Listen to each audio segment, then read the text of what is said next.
Greta Thunberg bukan artis, bukan politisi, apalagi akademisi profesor. Umurnya pun baru 16 tahun. Namun mata dunia menyorot pada Greta gara-gara aksinya setahun terakhir. Turun ke jalan menyuarakan bahaya pemanasan global dan perubahan iklim. Dia memulainya Agustus tahun 2018, berdiri di depan gedung parlemen Swedia selama 3 minggu sendirian.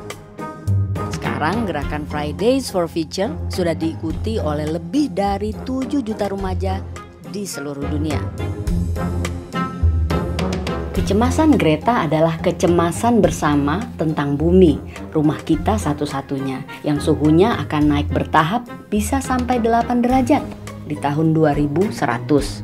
Ini bukan ramalan, bukan spekulasi. Buku yang baru saja terbit ini, Bumi yang Tak Dapat Dihuni, menjelaskannya lengkap.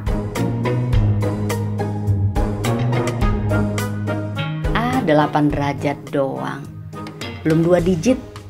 Kayak midnight sale dong, 50% baru nendang. Nah, ini nih jebakan utama soal pemanasan global. Tahu nggak kamu, suhu bumi naik 1 derajat saja, panen padi, jagung, sagu, sorghum, bahan makananmu sehari-hari akan turun 10%. Kalau turunnya sampai 80%, nggak kebayang kan cakar-cakarnya gimana? Bagaimana dengan kenaikan suhu 2 derajat, 3 derajat, 4 derajat? Dampaknya ke kita yang tinggal di Khatulistiwa? Kita bisa kena serangan panas kayak di India dan mati muda.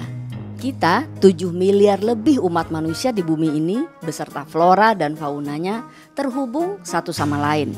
Kalau kumpulan es abadi di kutub mencair, itu bukan sekadar membangkitkan penyakit-penyakit yang tadinya terkubur di bawah lapisan es. Dari antraks yang sudah memakan korban jiwa hingga terbunuhnya ribuan rusa kutub.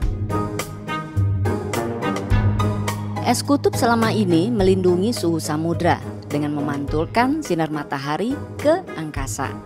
Tanpa es kutub, laut akan memanas dan ikan, terumbu karang, serta biota laut lainnya musnah atau bermigrasi, sehingga tangkapan nelayan jauh berkurang. Dan itu sudah menjadi kejadian di mana-mana.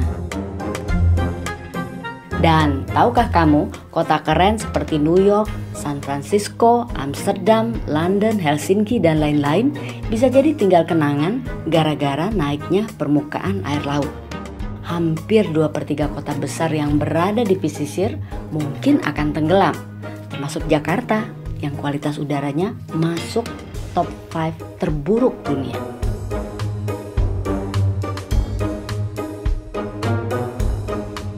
Kita nggak bisa menahan pemanasan global akibat pembakaran fosil, mobilitas kita yang sangat tinggi dengan pesawat terbang, efek rumah kaca, dan sebagainya. Itu kabar buruk. Tapi kabar baiknya, kita bisa memperlambat. Apa yang harus dilakukan? Selain hemat pakai kertas timbal balik dan menolak kantong plastik atau botol plastik.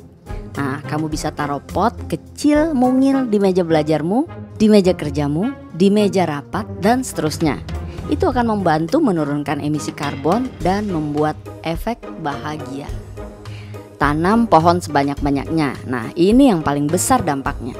Intinya, jadilah anak muda yang lebih peduli. Karena perubahan iklim itu gak berasa, namun serangannya nyata. Karena anak muda itu solusi, bukan polusi. Nah, tanggung jawab seperti ini, tulis David Wallace Wells, ada di kita. Persis seperti duduk di depan setir mobil atau stang sepeda motor. Dan kesadaran itulah yang membuat Greta Thunberg dan jutaan remaja seusianya turun ke jalan-jalan.